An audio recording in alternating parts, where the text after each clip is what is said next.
You got to feed me answers, okay?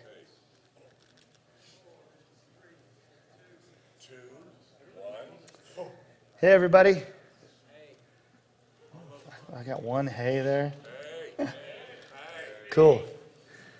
All right, so Pastor Ron asked me to talk about recording chain and promo creation. So we're going to really rip through this recording chain. And this recording chain presentation is actually a chain that's made for voiceover, for professional voiceover. And I'm going to adapt this. So you're going to see some of these slides, and some of these slides are going to translate. Some of them aren't, but we're going to talk through that. What I want to do, because I've made this presentation a number of times, and it seems like at the end there's more questions than, which probably maybe I should tweak my presentation then. If you have questions dead center in the middle of what I'm talking about, just raise your hand. Let's communicate. So let's talk about your recording chain. The first thing about your recording chain that you need to know is that it starts with great equipment. Okay. And again, this is for spoken word, for voiceover. You've got a pop filter, microphone, cables, channel strip, preamp, AD conversion, your studio space, and monitors. Okay, for recording your pastor, we're going to modify this just a little bit because it's very similar to what I'm doing right now. So right now, I'm wearing a head-worn microphone. You can see this, right? The microphone itself has a certain polar pattern. How many of you know what a polar pattern is? Okay. What bears do. It's what bears do. Scott, that's bad. No, so a polar pattern is kind of the frequency response in a certain shape around the actual capsule. So this has a certain polar pattern. And then you could see this cable goes down and it connects to a wireless hip pack. This wireless hip pack goes back to a receiver at the mixing board, and that mixing out of the back of that wireless receiver, there's a balanced XLR cable that goes into a channel insert, and then it comes back out into a recording device. So there's things that are going to be a little bit different. But like I shared in the panel, you know, your recordings are just like this piece of log chain you see here, this dog chain. Your recordings are only going to be as good as the weakest link that you have, right? So you could have an absolutely phenomenal microphone in your studio, but if you are using a terrible hip pack where conversion is taking place, this is as strong as you'll be. Do you see that? Because it's all connected. So you're only going to be as good as your weakest link. Your recordings will only be as good as your weakest link, and you need to always keep that in mind. So to start with, in at least the voiceover world, you're going to start with a pop filter, and that's that little thing that you see in front of the microphone. In this particular application, there's no windscreen on this microphone. You could see that it would be exposed. But sometimes you'll see just this little puff of foam that is slipped over there. Who knows what the pop filter or the puff of foam on a head-worn mic is for? It stops plosives and sibilants. So plosives are what? P's. Take your hand and just put it right in front of your mouth and go, P. P. Do you feel that air pressure? Okay, when your pop filter stops those pops, and it stops the diaphragm of the microphone from tweaking and distorting. It also will help with sibilance, okay? So the next thing that we're going to talk about is microphones. And again, I've developed this from the voiceover world, but the first choice, at least in the recording world, EVRE20s, pretty standard. How many of you guys have an EVRE20? Probably a ton of you do. A lot of you do. Like if you watch TV and you see the camera inside of a radio station, like on even a sitcom, it's an RE20. Everyone has an RE20. Now, in the world that we're in, there are two brands of microphones for the head-worn microphone that I'm wearing right now. Nick, is this a DPA or a Countryman? Okay, so there's Countryman and there's DPA. Now, I'm going to get some flack from some of you sound guys out there, but most of your manufacturers, DPA and Countryman, are going to sell you an omnidirectional capsule. What does omni mean? Everywhere. So if this is an omnidirectional polar pattern, it means that everywhere around me, this microphone is picking up frequency at the full dynamic range. Now, we are in an acoustically tuned sanctuary. You guys look up at the ceiling. You see some of those tiles that are shaped, and you see these panels on the walls. This room sounds awesome. Don't you agree? It really sounds good. When you walk into those back doors into this space, you know you're in a tuned room. So an omnidirectional polar pattern on a microphone in a room like this, primo, probably sounds great. It's also great for your sound guy because if the pastor gets this thing like to where it's pointed up by his eyebrows, it's still going to sound good, right? Most of you probably aren't in sanctuaries like this. Most of you probably have maybe a train next door, or your HVAC system's going in the background. You've got HVAC, maybe the kids' min room is right next to you. So we recommend that you use a directional capsule in your head-worn microphones. This can be cardioid or supercardioid. Supercardioid might be harsh. Now, what are the negative problems with a cardioid or supercardioid polar pattern on a head-worn mic? You need to be pretty precise with where you put this on the guy's face. If it's up by his eyebrow, you're going to know the difference. You're going to hear frequency loss when you use cardioid or supercardioid. So it's going to sound tighter. Cardioid microphone capsule is going to sound tighter.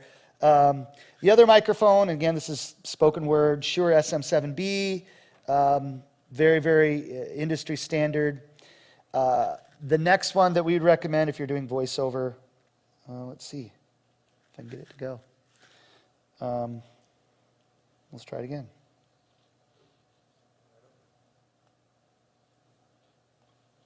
There we go. So the last microphone that we would recommend, and this is the one that, one of the two that we use in our studios, is the Neumann BCM 104. This is pretty much industry standard. NPR, any of the commercial grade radio stations are using this microphone for voiceover.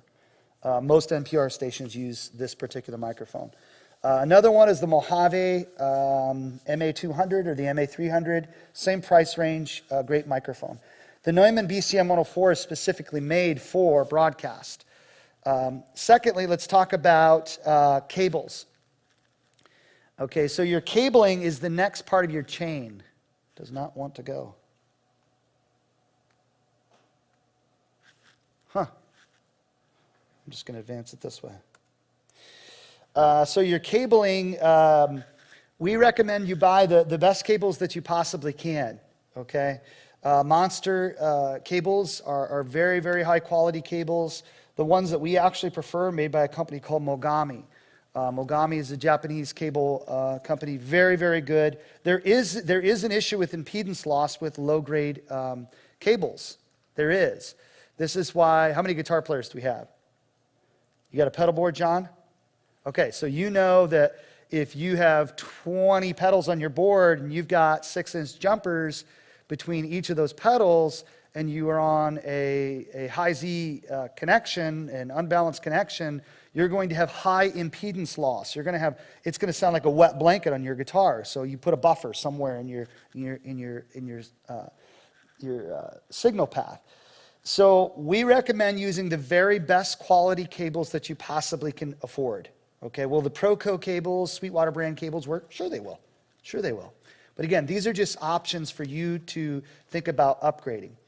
Okay, for channel strips, what is a channel strip? How many of you know what a channel strip is? Raise your hands up higher. So there's only a couple of you. Good. Well, that's good. So generally in the analog world, back in the day when you were back in at a front of house space like where Nick is right now, you would see a whole rack of equipment. You would see probably a tube preamp. You would see equalizer. You might see a de-esser. You might see another piece of equipment. What do they call it? Not the auralizer. I'm trying to think of one. But you'd see basically all these racks of equipment. Your audio signal would go. It would make its way through all of these outboard hardware pieces of equipment, it would come out the last piece and it would sound amazing because you processed your recording signal through each box. So a channel strip takes all those boxes, puts them into one box in a channel strip, a strip of effects. Generally, these will start, and let's talk about that. What do they start with? So the first thing that they start with, generally, it can be solid state, but it could be a tube preamp. The SSL board that they have back here is not tube. It is a solid state. It's an SSL board. So you kind of go both ways. Different people have different opinions about what, John will tell you in the guitar world, solid state, no one plays any solid state stuff. You play tube preamps, or tube amps. And in the voiceover world, the same is true. Solid state just is not the same as a nice, big, warm tube sound. It'll take a voice like mine, and make me sound a little bit more like Scott. So the next thing that you get in a channel strip is a compressor. What does a compressor do? Who knows what a compressor does? Scott says.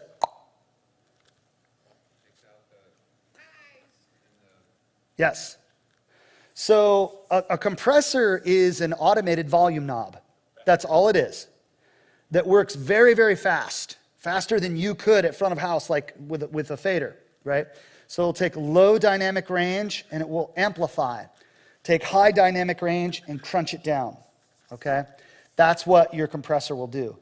A compressor is a touchy animal. You need to know how to set that properly in order for it to work. You can kind of mess up sound pretty fast if you don't know how to work a compressor. So a little goes a long way with compression. The next thing is a parametric EQ. A parametric EQ is very different than a 15-band or 30-band equalizer. Who knows what a parametric EQ is? If I had a whiteboard, we could do this better. The Innovonics guy, I bet he could probably give us he could tell us what it is. So a parametric EQ, imagine in your frequency spectrum, we'll say 80 hertz up to 20 kilohertz. So very, very low to very, very high. This allows you to pinpoint a single frequency, like say 967 hertz, okay? And it allows you to pinpoint that single frequency and reduce or amplify it with an effect of a neighboring frequency. So you have a cue or a bell of your frequency that's either wide or short. So when you're ringing out a room, for instance, like you hear a lot of feedback, you are going to set your cue length very, very, very narrow. And then you're going to turn that thing up really loud and you're going to start sweeping from low hertz up to 20 kilohertz and even higher. And as soon as you start hearing that ring, you cut that by 2 dBs and then you widen that bell out to kind of smooth out, kind of sculpt that offending noise, and you're pulling out that offending noise. Parametric EQ is very important. It allows you to really finely adjust certain frequencies versus a 30-band. 30-band is just boost or cut a single frequency. Parametric allows you to boost and cut single frequencies and neighboring frequencies, depending on how wide or narrow you make the cue or bell. What's a de-esser? It takes out S's, sibilants, okay? An Innovonics guy might disagree with me with this, and maybe he has a piece of equipment he could show me. But I have yet to hear a de-esser that sounds good. They all, to me, doesn't matter how good you are at tuning them, they take out frequency that is pleasing. To me, they sound like a wet blanket on the tone. I messed with a lot of them over the years. I don't really like de-essers. Okay, so let's talk about models of, and again, you guys heard me in the panel say we go Yugo, Buick, and Cadillac. So the Yugo would be made by a company called Presonus. It's a studio channel. They're about $300.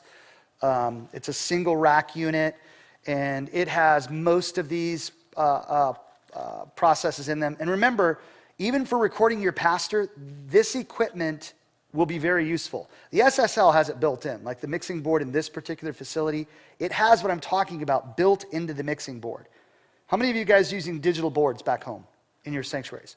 If you have a digital board, you have this equipment inside of your board.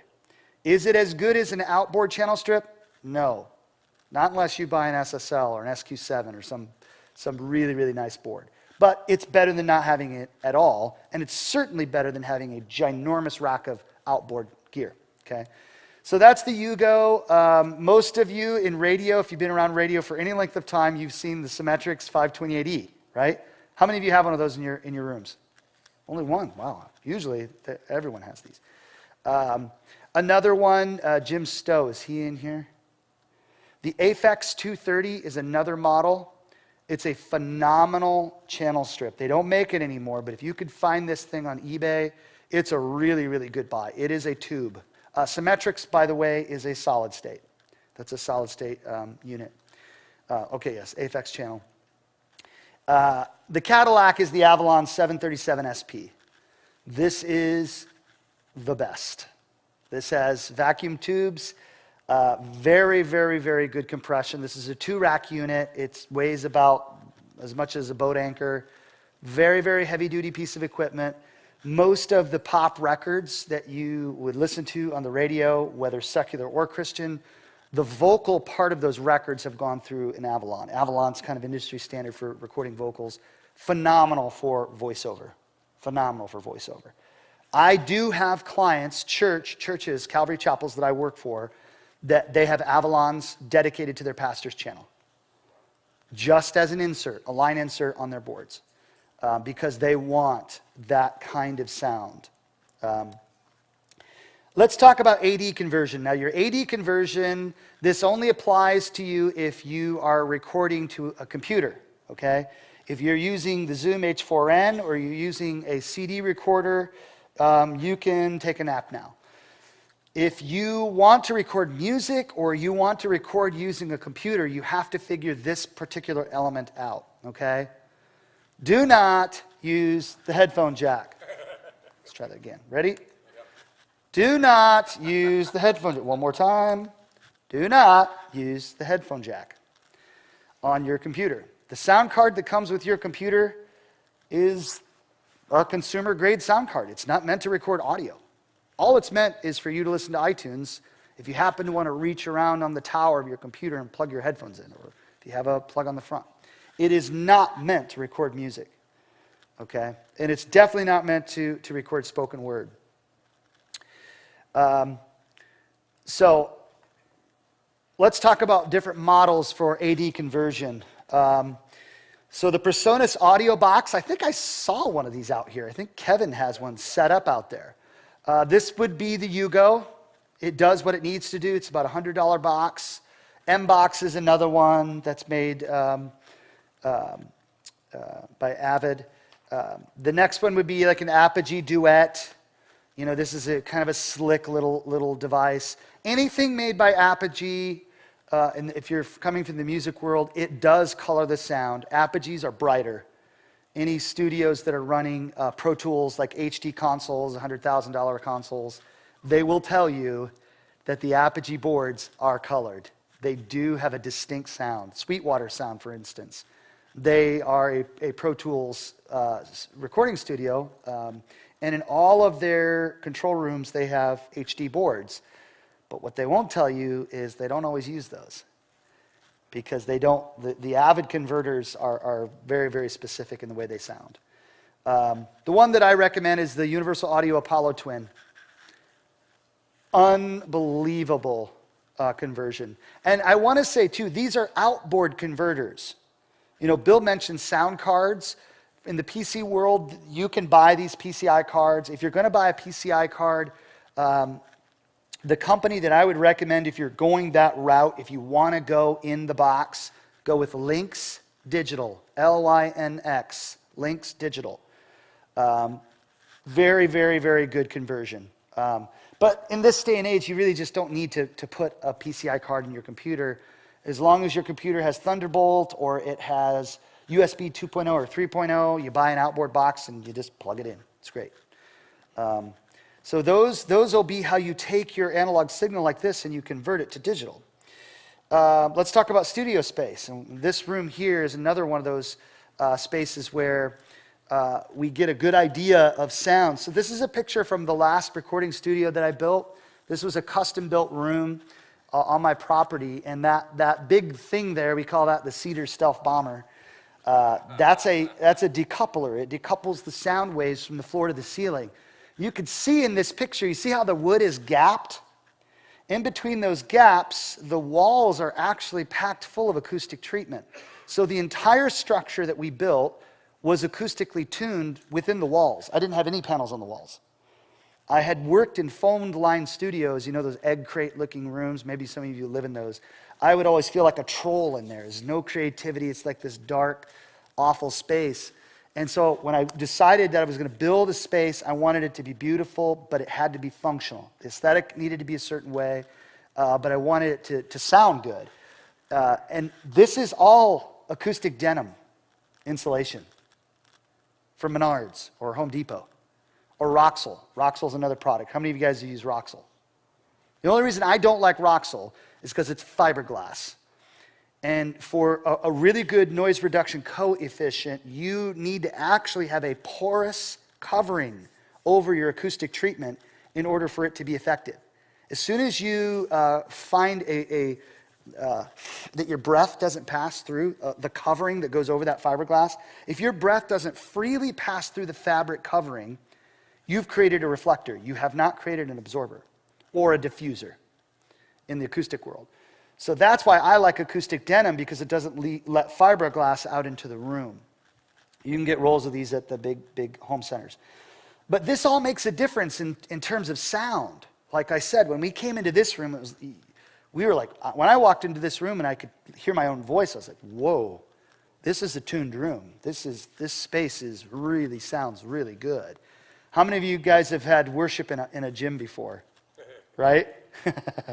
That's tough.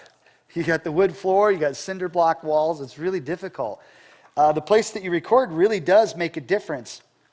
And if you guys want to talk acoustics, I'm not an acoustician by any stretch of the word. I have a certified YouTube degree in acoustics, so I've spent a lot of hours in that rabbit hole. I'm glad to share the little I know.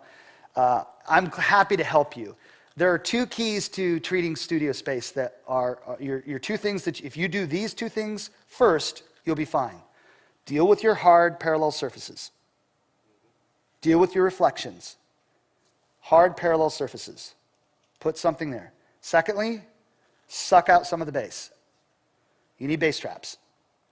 Bass traps only begin dealing with the 200 hertz and down frequency range when they're 12 inches thick or deep or bigger. If you create a 6-inch bass trap, it's useless. It's not doing anything. You've created a deflector, or it's not absorbing bass frequency. So the easiest thing to do is go into the corner of a room, because that's where bass actually collects. It kind of gathers in corners and low spaces. Go into the corner of a room and come out 12 inches from each corner and 45 across that. Fill that with denim, fill it with Roxol, cover it with burlap or whatever kind of pretty fabric you want to use. Now you have a bass trap. If you do those two things in your room, you're going to immediately hear the difference. Now, you can start getting really tricky with diffusion and block diffusers and sky cloud diffusers and a lot of other different things. But if you do those two things initially in your recording space, you're going to be very happy, even in a sanctuary like this. Do you see what they've done on these parallel surfaces? Just look to your left and your right. You've got two big, huge parallel walls. So they have knocked down the parallel reflection between these two walls. Why? Because they don't want a gathering, a mid-node lobe of frequencies that maybe they're right at Eric Corbett's seat. He's going to hear something different than he's hearing over here. You have to stop that collection of certain frequencies in one area. And that happens by taming your reflection initially. Okay, so monitors. What are we talking about when we talk about monitors? Speakers, not computer monitors, but what am I hearing back? And from a sound perspective, most guys will tell you, I tell front of house guys, your headphones, buy as expensive as your church will let you buy for headphones back at the mixing board. Because you need to hear very well. And the same thing is in the recording studio. I started with, let's talk about features too. They need to be near field monitors. So a near field monitor means this. if this monitor's here, and say this direct box is a monitor, so the distance between these two, if I step back and I make a perfectly equidistant triangle between these and myself, this is the sweet spot in a near-field monitor listening space. So they make speakers that are full spectrum and they'll fill an entire room, but near-field monitors, you should, if they're near-field monitors, if I step out of that equidistant space, you're going to hear a difference. It won't sound as good. There's this nice little space that you kind of sit in. That's why I had that thing over my head, that decoupler, because that gave me this little zone to do mixing that was just what you want. So they need to be near-field monitors that you're using. There's the question of active versus powered. I lean towards active monitors just because the manufacturer has matched that amp to the speaker. They painstakingly made that speaker to be powered a certain way. So I recommend powered or active. You can go passive if you want, but that's up to you. I recommend, in terms of the woofer size, 6-inch or larger. 6-inch or larger, that could be determined by the listening space as well. If you're in a larger room, you need bigger speakers, you know. Do they have onboard EQ? Do you have some EQ issues within the listening space that you need to deal with? Let's talk about models. So most of us, how many of you guys know what an Event 2020 is? You radio guys? Event 2020s are like they're the monitors that were in every radio station, and I started with these. They're really good monitors. They do make passive and powered versions. JBL 305s, great monitors. Once a year, Sweetwater during Gear Fest, they do a buy one, get one free on 305s. I buy a set every year. It's insane. You get a set of these monitors for $150. I mean, they're really, really good monitors. And most of you, if you're from old recording world, the Yamaha NS10s, this is the big brother to the NS10s, the HS5s. NS10s were the monitors that most recording studios used to proof their mixes because they represented what your car sounds like. HS5 is another a good monitor. In our studio, we use Adams A7s, near-field monitors. These are phenomenal ribbon tweeter monitors. They're very, very, very nice monitors. They do make larger versions of them, but I definitely recommend those. Also with your monitors, another thing that you need to do is very, very important, is you need to decouple that monitor from the space that they're sitting on. So if you have your monitors sitting on a hard surface like this, just don't. You need to have some foam or something. Even a bath towel will help you. Just decouple that resonance from the bottom of the speaker with the hard surface. ISO Acoustics is a great company that makes monitor stands that decouple them from the surface. Very, very good. So again, remember, your recordings will only be good as your weakest link. So think about those in terms of upgrading, especially if you're doing voiceover. We've already talked about in the panel microphone choices for your pastor. We've talked about the recording device back at your mixing board. Did everybody get all that information? Okay. Cabling.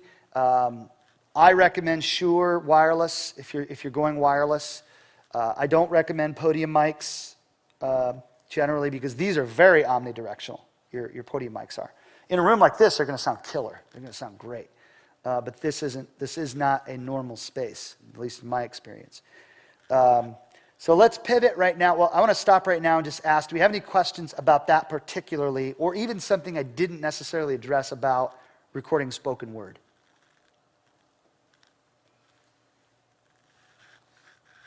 Yes? How about other controls in the room, like leaving other mics unmuted, that kind of stuff? Also, isolated grounds in your electrical system, shut down on your those kinds of things? John asked, just repeating the question for the recording, about isolated grounds within your sanctuary and microphones, open pots on stage. Definitely. So you should have 4 aux buses, minimum, on your board. Your mixing board should have 4 aux buses that go this way. Your vocals are all in one aux bus. Your drums are all in one aux bus. Your whole band or other instruments, including drums actually, are in that 3rd aux bus. The 4th aux bus is pastor only. Just the pastor. When the pastor comes on stage, all aux buses are muted, except his. That way, if there are any live mics on stage, or if the pastor is using an omnidirectional capsule and he gets in front of a monitor and it starts woo, just going loose, you're not going to have that. Great point. In terms of electrical, so even Ron mentioned in this last panel about LED lights fixing some of the noise issues. That's not what I've experienced. LED lights have caused more issues with introducing noise into my personal sound system at the church I serve at. It caused a lot of issues. So I would definitely recommend, if you're doing sanctuary design or you're going to remodel your sanctuary, all of your audio needs to go on dedicated grounded circuits that no other lights are plugged into. I don't care if it's like a fan in the drum room to keep your drum guy cool. That fan nothing gets plugged into the circuits where the audio is. Where your amps, your guitar amps, anything on stage, there are dedicated circuits for audio, dedicated circuits for lighting. Don't mix them. Yeah, John. We have a separate 200-amp service panel. We have outlets that are gray in color, outlets that are orange in color. Yes. High amperage items get plugged into orange, low voltage goes into gray. They have separate sides of the box. So all the grays get turned on separate from the high output stuff, and nothing else is part of that entire system. It's all completely separate. Did you guys all catch that? So they have a circuit breaker in their building where one side of that breaker, all those circuits, those breakers, are high voltage. The other side is low voltage. One is completely dedicated. I could not commend you enough. Sweet. No, that's fantastic. Anything else on audio before we go to promo creation? Yes, Chris. Situation with a space that had 2 separate electrical leads coming in, each with separate grounds. Uh-huh. And the equipment was plugged in to both. Mm-hmm. Some equipment on one, some equipment on the other, and that introduced some very interesting concepts. Absolutely.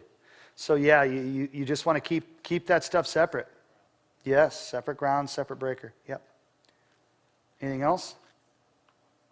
On recording voiceover? Yeah. I've seen, I don't know if any of the churches here, some people use handheld mics. Can you comment on that at all? Yeah, you're talking about the pastor? Yeah, so you'll see Levi Lusko, even Greg Laurie. They'll use a handheld microphone like this one. And you see that. That's an aesthetic thing. Some guys just don't want this. We have some pastors that are like, I'm not going to put that on my head. I'm not going to wear it. They have kind of a Britney Spears comp. They don't want to have that look. Or the Garth Brooks mic. You remember the one from the 90s? I wore one of those as a worship leader. It was crazy. So I think it's an aesthetic. You're going to get really good sound. And a lot of times the wireless mics that you see those guys using are condenser microphones. Like both of these microphones, these are not condensers, these are dynamic microphones. But these 2 vocal mics right here are actually small condenser microphones that require phantom power. So the capsule inside is luxurious compared to a dynamic mic. So much more dynamic range in a condenser. These vocal mics are just killer. So a lot of that, and I think some of it too, especially like with Levi, if you've ever watched Levi, he's just super animated. I think some of that's like rock star kind of. But I guess the question was better, worse for recording, recommend, not recommend? I would not recommend it, and again, unless you're in a really good room, because you'll see if they get too far away, what do we know about that handheld mic? It's an omnidirectional microphone, maybe cardioid, just really big. If they get too far away, or if you're in a room where there's really junky sound, that's going to pick that up. So I personally would definitely not recommend handheld microphones to record your pastor, unless you've got a really skilled sound guy, a really good room, and a person who's skilled at knowing how to work a microphone. The tendency for almost all people, I actually watched a couple guys on the panel. What did they do with the microphone? They touch their chin to it, right? And they talk into it like this, right? So that's generally what people do because that's what they think they're supposed to do with that microphone, but you don't. You kind of hold that 6 inches or so. So no, I wouldn't use a handheld microphone, head-worn microphone all day long. Yep. Yes. Anything else?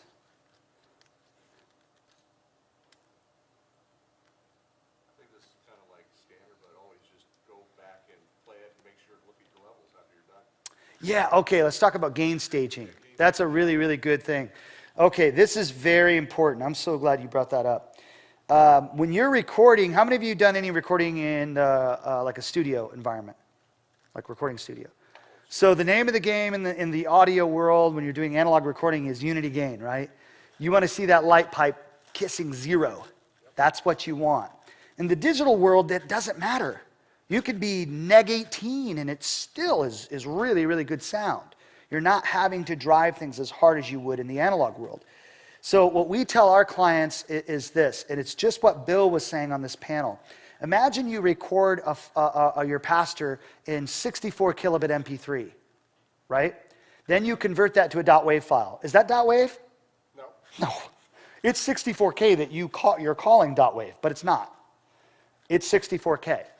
So the thing about gain staging, and keep this in mind, you can always fix a low recorded signal, but you can never fix a clipped signal.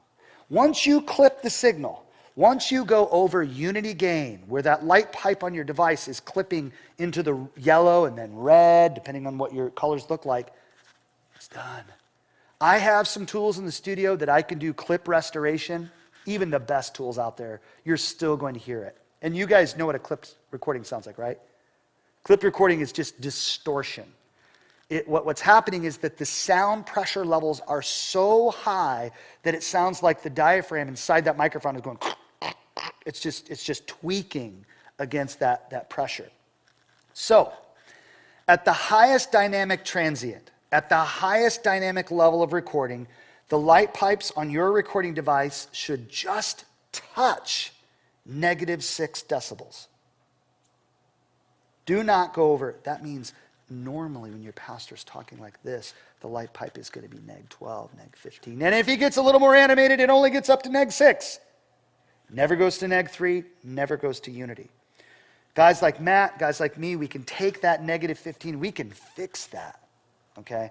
But if you send me something that's clipped and it's at the highest end of the dynamic range in your gain staging, I can't, there's only so much I can do with that. This brings up another point. A lot of guys will inadvertently come out of, well, I'll just ask. If you're wiring up a mixing board and you're going to use a recording device, I don't care what kind it is, CD player or CD recorder or the Zoom H4n, how would you wire that? How would you come out of the mixing board? Where would you come out of the mixing board? John? No, you can't give the right answer the first time, John.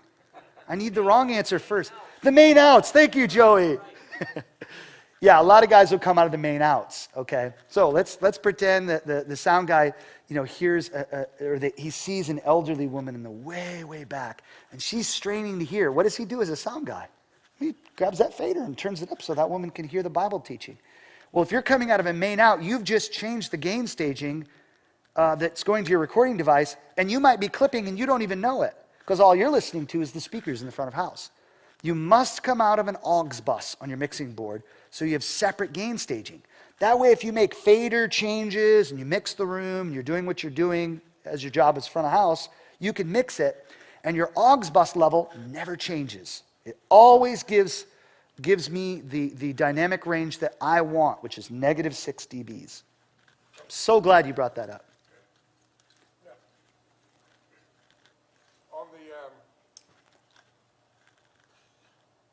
processor, are you doing any limiting on that? I mean, because see, we're running ours, it's an old unit, but it's a compeller that keeps Troy's levels. This is an outboard piece of hardware. Outboard piece of hardware. And then the thing that, like the device that he's using over there for the radio, I'm wondering would work for that as well, because, it's taking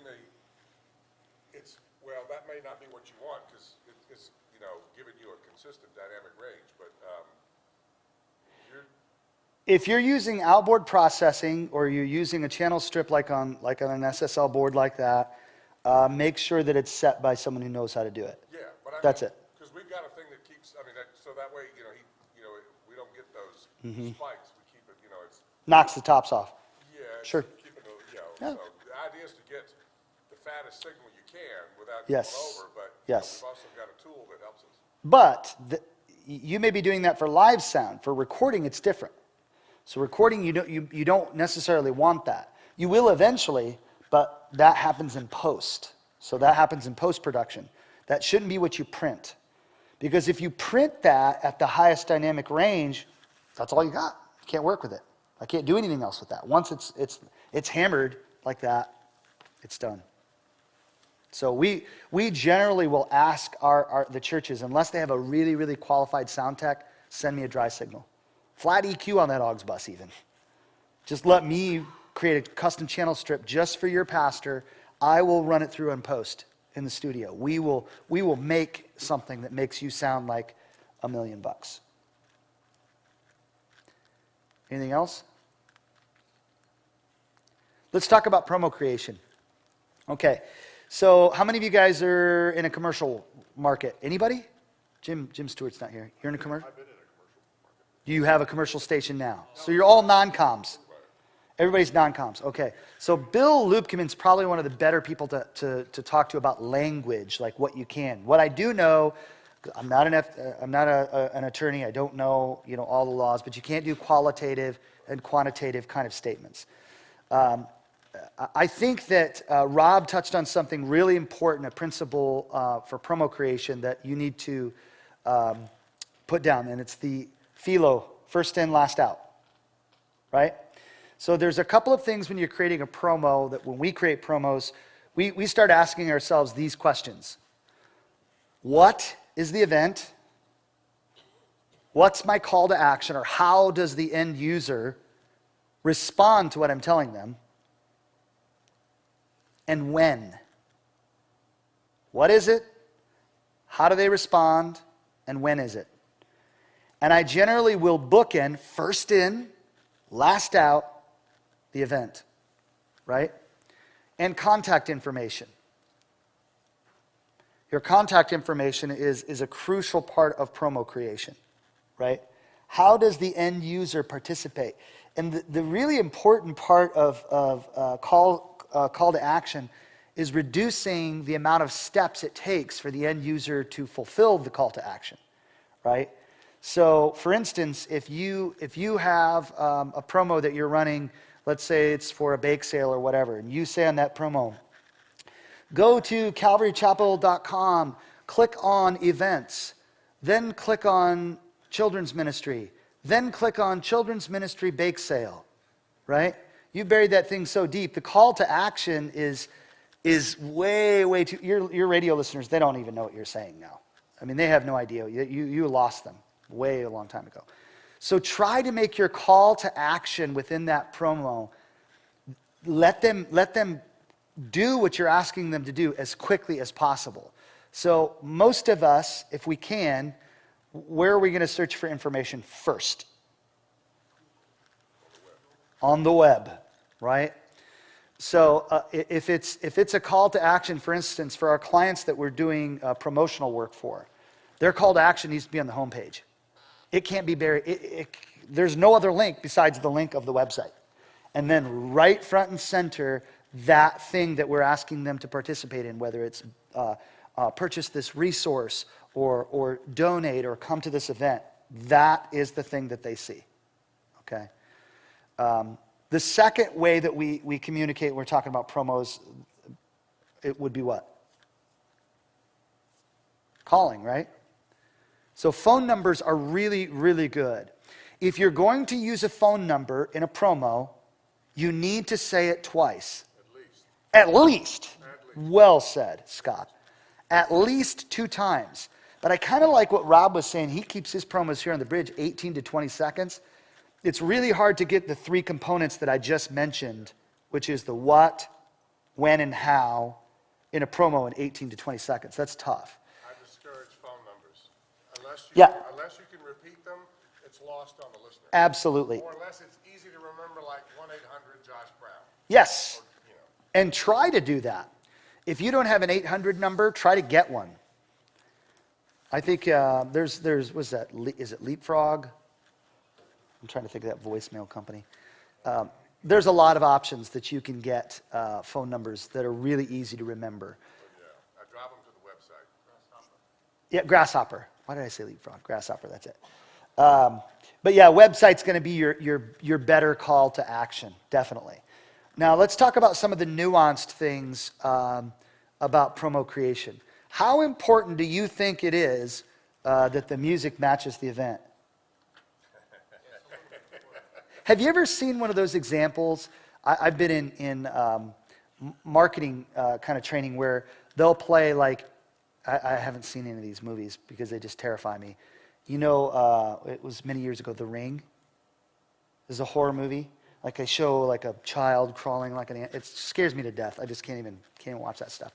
But they'll play a scene from a movie like The Ring or a horror movie like that, and they'll play like circus clown music, right? And you watch that, and you're not afraid at all. Like, this is hilarious. This music psychologically flavors the way you're perceiving the images that are in front of you. It happens the same way in radio. It happens the exact same way in radio. Music is really, really important. The other thing to think about is the demographic that you're reaching. Who are you actually trying to target? Yeah. So what would you say to the perspective of wanting to save money and or time and doing everything dry promos? So no music beds. Right. No music beds. I really like Rob Taylor's approach. I feel like Rob Taylor's approach of having very, very calculated ways where dry beds are used, like weather and music, to differentiate, that makes them stand out. In all other regards, you need music. I think, yes, ultimately, bottom dollar, you will save money if in post you're not adding a music bed and you're not buying the music. But you kind of then have to put that into balance beam and decide, do I want to save money at the cost of the quality of my radio station? Or my broadcast, if you're in the broadcasting world like me, a content creator. Is that and if it is, that's okay. That's fine. You know, you do what you want to do. But what we tell our clients, most of you know that the economy as we understand it in the last, probably 50 years, maybe not that long, 30 years, who has it mostly targeted in the United States at least? The demographic? Yep. What's the demographic? Women. Not just women. No, men between 18 and 54. Not men. Women 18 to 34. There's a particular demographic. Scott, you're in it. Baby boomers. Baby boomers have run the economy of the United States for many, many years. You know, 10 years ago when I was 30, or maybe 20 years ago when I was 20, and they play a Led Zeppelin track on a Cadillac commercial, why did they do that? I'm 20, I can't afford a Cadillac. They want the baby boomer to have this nostalgic experience and these memories triggered. The baby boomer's the one that can afford the Cadillac. Not me, not the 20-year-old kid. They didn't play a Pearl Jam track, right? They didn't play a Stone Temple Pilots track or any of the things that I listened to. They played Led Zeppelin. There's a reason for that, okay? So, when we think very broad spectrum, Christian radio up to this point has been, in my opinion, very myopic because we've marketed to boomers. That has to change. Because that economy, not the people, but the economy in marketing has crested. The boomer economy has crested, that wave of sales. The next big, and we're talking population density, the next generation that we are marketing to, you guys know it, who is it? Millennials, right? Millennials are a different, wild group of people. They are very, very different. I'm Gen X. I get some of the millennial thinking. But this is what we tell people. When we're creating custom theme music, for instance, for a broadcasting program, like a Bible teaching program, if I'm taking, for instance, Pastor Ron Dozer's broadcast, Boldly Speaking, if I'm creating a custom track for his show, I want to blend between U2 and Coldplay. Who who in this room doesn't like U2, right? Everyone, because U2 catches the tail end of the boomer demographic. Coldplay brings in this synth sort of keys sound that's more fresh and new. When you blend these two genres of music together, now you have this broad spectrum approach of connecting with not just boomers and not just millennials. You have this ability to connect with all sorts of people. I'll tell you another story. Down at Adams Station, we have a client. His name is Mark Martinez. How many of you guys know Mark? Mark is this dude. I mean, he's formidable, right? Big teddy bear. He's a formidable dude. Harley, chain, and he's just this kind of dude. So he came to us and he wanted a custom song. And I start talking to him and I listen to his testimony. This guy, his dad was a musician, a touring musician. He grew up on the tour bus with Black Sabbath, right? He's coming, like when you come to his church, it's like metal and like, it's a different kind of vibe. So when he came to us to create custom music, what did we want to do? One is I'm not going to put a hymn to music for this guy. It's not going to be Amazing Grace. Because I don't want the listener to hear Mark on the radio and hear this kind of hymn and then come into this church and see this biker dude and hear the band that's probably rocking, I don't know. I want the brand to be cohesive. And don't mistake my terminology there. When I say brand, all I'm saying is vision, character, nature, heart of the ministry. I want the end user, the listener of that radio broadcast, to hear the music and the Bible teaching and come into this space as a visitor and be like, yeah, these people aren't pretending to be a church of 50,000 people. Or these people aren't a huge church pretending to be a small church. Or this isn't an old guy trying to be a young guy. You see what I'm saying? Because we can do those sorts of hat tricks in radio. You can do that with music. You can do it with all sorts of different things. So we want that to match. We want them to be hand in glove, fitting the heart and the vision behind the pastor. Why does the pastor want to be on radio? How did God call that pastor to be in radio? What's his favorite Christian song that he's listening to right now? That when he wakes up in the morning, his arms are up. He's ready to worship God. What's his favorite secular song? All of that means something. Is he a Keen's guy or a Cons guy? Is he a t-shirt or collar guy? Right? If I go into his office, do I see wood paneling or metal? Right? Will he dye his hair or won't he? Will he take gray hair or won't he? You see what I'm saying? All these things mean something. They all say something to how we craft music, how we make the music to fit with the broadcast. So, promo creations. We've got just a few minutes here. Mine's 4:30, isn't it? Yes, dinner breaks at 4:30. So, any other questions about promos? Questions? Yeah. Trying to get my mind around how do we pick good music to be, on the background of a promo or something like that. Yes. We've got the subscription service to get the free clips, and there's a gazillion. There are a gazillion. How do you narrow that down into some usable, something without just killing yourself listening to every single one of them and forgetting the fifth one that you listen to when you're on the 700? Yeah. So a lot of these houses that do royalty-free bed music, they'll have genres. You can pick it by tempo. I don't know if your subscription allows that. Keywords. What emotion does it evoke? There's some dark magic to picking song beds. I think, Mark, there really is. It's all in, I believe, how you feel. Okay, can we have a seance later? Yes. Candles. Yep, we need the blood of 2 chickens. No. It really is about how you feel. And I'll give an example.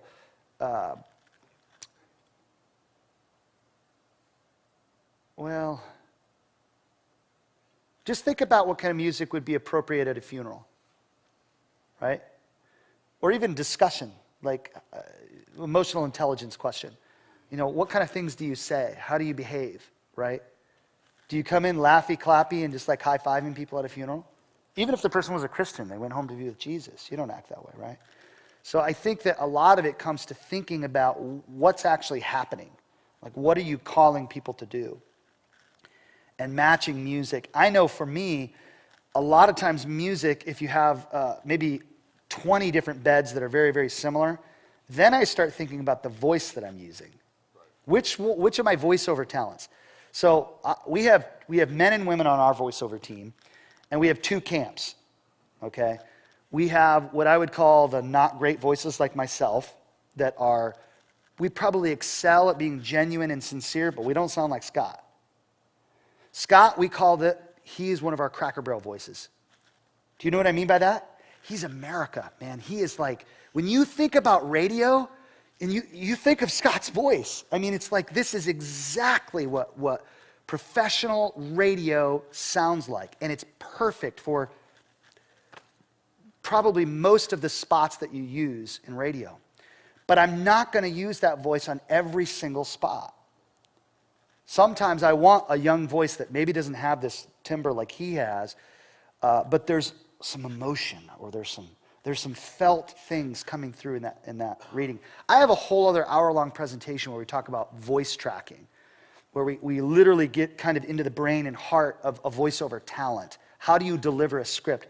Whole other world but the voice and the music and the event, I think those 3 components, Mark, really should come together. Oh, to piggyback on that, I'm assuming always a dangerous thing, you've already got the voice track recorded and when you're picking the music, or are you trying to pick the music before you record the track? Or does it vary? It varies. Okay. I would like to, most of the time I probably have already gone through and done a dry, just a dry read. Right, so if you get the voice track, then I'll go through and some days it falls in your lap, some days you have to work harder, trying to find the cut you want to use. I'll pick 2 or 3 and I'll drop them in. The editor, listen to it, go, okay, do another one, okay, do another one. And then sometimes it's like, that's the one.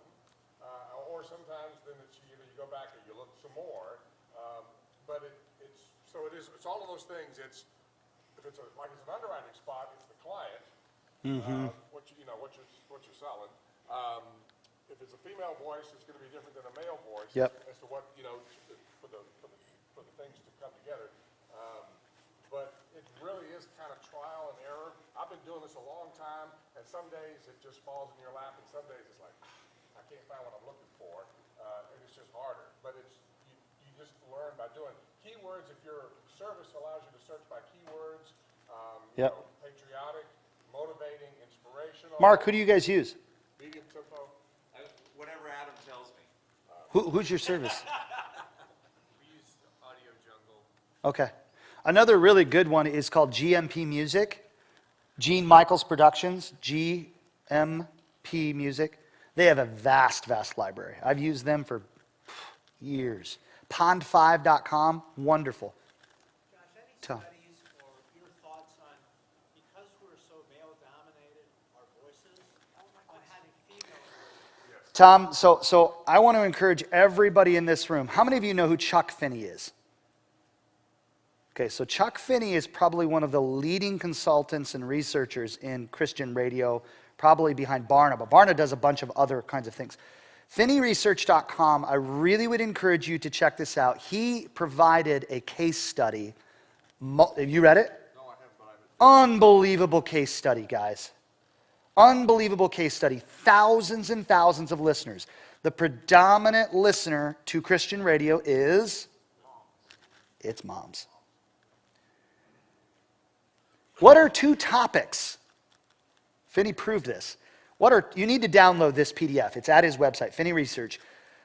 We are moving Tom to thinking more along the female demographic, definitely. And that's why we've recruited more female voiceover talent than male in the last 12 months. I get 2 to 3 inquiries per week from voiceover talents that want to join our team. And right now, I'm not adding anyone, but if I was, it would be a female demographic. Kevin has Definitely. 2 gals that does his voiceovers for him. Yeah. Yeah, and there's some amazing people out there. I think, Tom, you mentioned this in another presentation I made at another church, kind of about the heart behind voiceover. You mentioned that. I really believe it's important to use believers, Spirit-filled Christians. Because, man, you can hear it. You can feel it. You know when the person on the other side of that microphone believes what they're telling you. You know it. And you know when you're getting filled with, you know what I mean? You know when you're being sold a bill of goods versus heart. I can't tell you as a voiceover talent myself how many times I'll be in the middle of a script and it just breaks me. I'm like, oh, I'm dealing with that. I'm dealing with that. So in our script writing, we fashion our scripts this way every time. We present a problem to the listener. What's an overarching issue that they're dealing with? Then we have what we call a corner turn in our scripts. And the corner turn is, how does listening to the show today with Pastor Tom provide a solution from God's word to this issue? I always use the same thing. Guys, are you dealing with a wandering eye? Are you struggling with making the covenant that Job made, a covenant with his eyes? Today, Pastor Tom will share with us.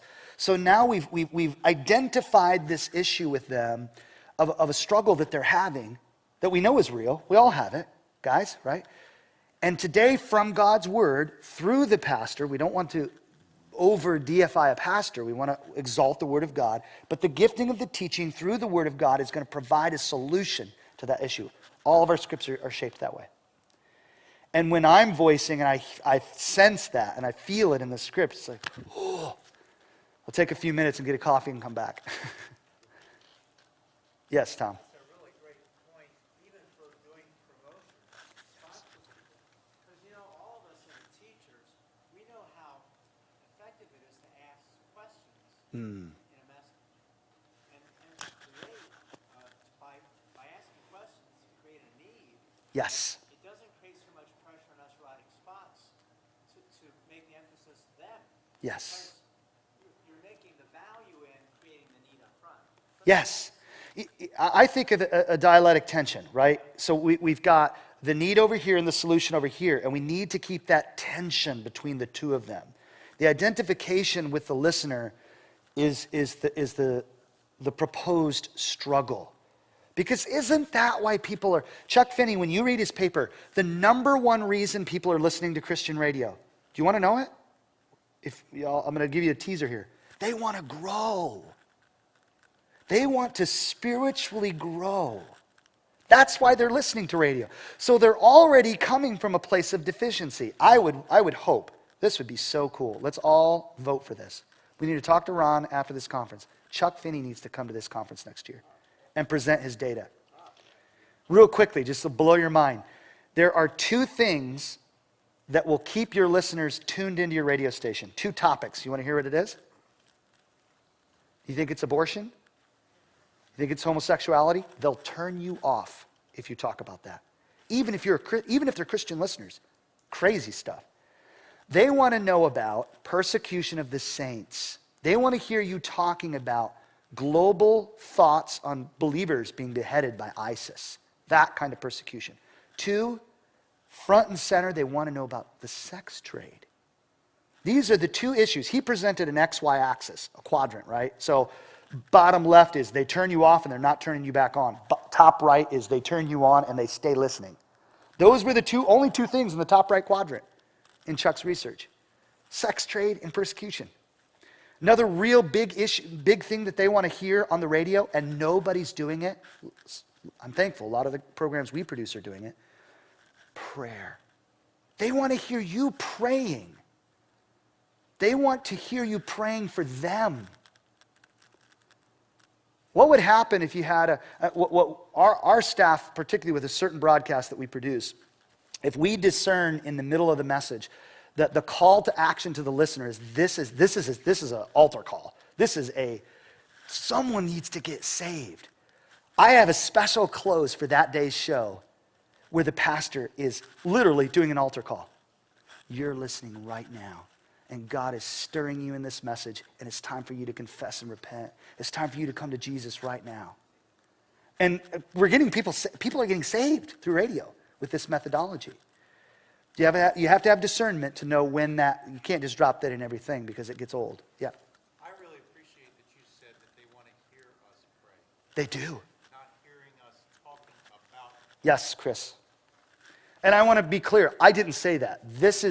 I'm only regurgitating Finney's.